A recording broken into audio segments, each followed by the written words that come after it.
ආයිබෝවන් ඕගොල්ලෝ ඉතාමත් ආදරෙන් මගේ YouTube නාලිකාවට පිළිගන්නවා.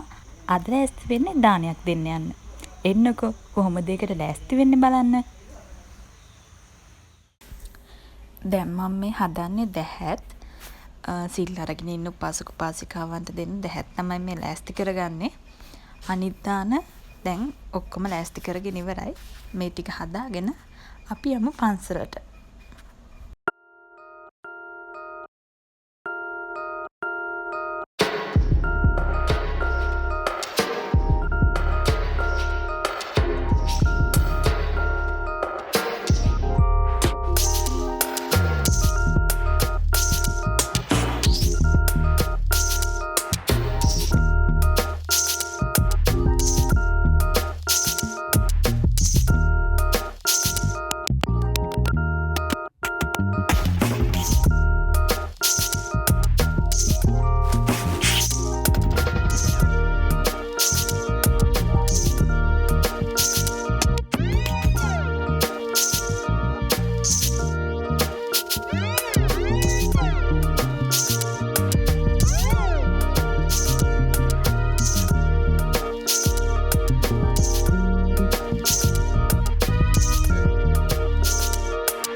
අවශ්‍ය කරන සේරම දේවල් අරගෙන දැන් අපි පන්සලට යන්න පිටත් වුණා.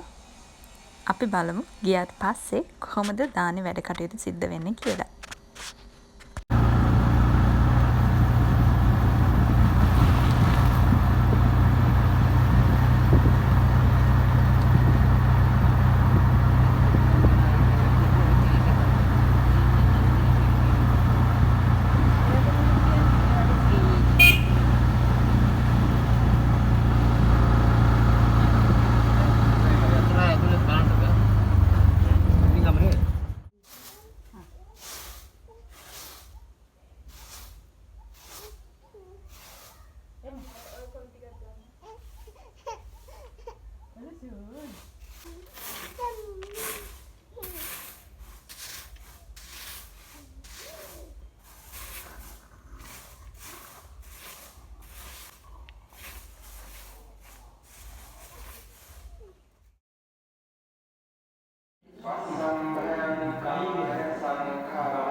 මේ තියෙන අපි දානෙට ලෑස්ති කරගත්ත දේවල් බත් හදලා පරිප්පුවක් හොඳට කිරට හදලා ඊට පස්සේ අඹ මාළුවක් හොඳට හදලා ඒකම අල තෙල් දාලා ඊට පස්සේ තිබ්බටු මැල්ලුමක් එක්ක මාළු හදලා තියෙනවා අවශ්‍ය කෙනෙක්ට ගන්න.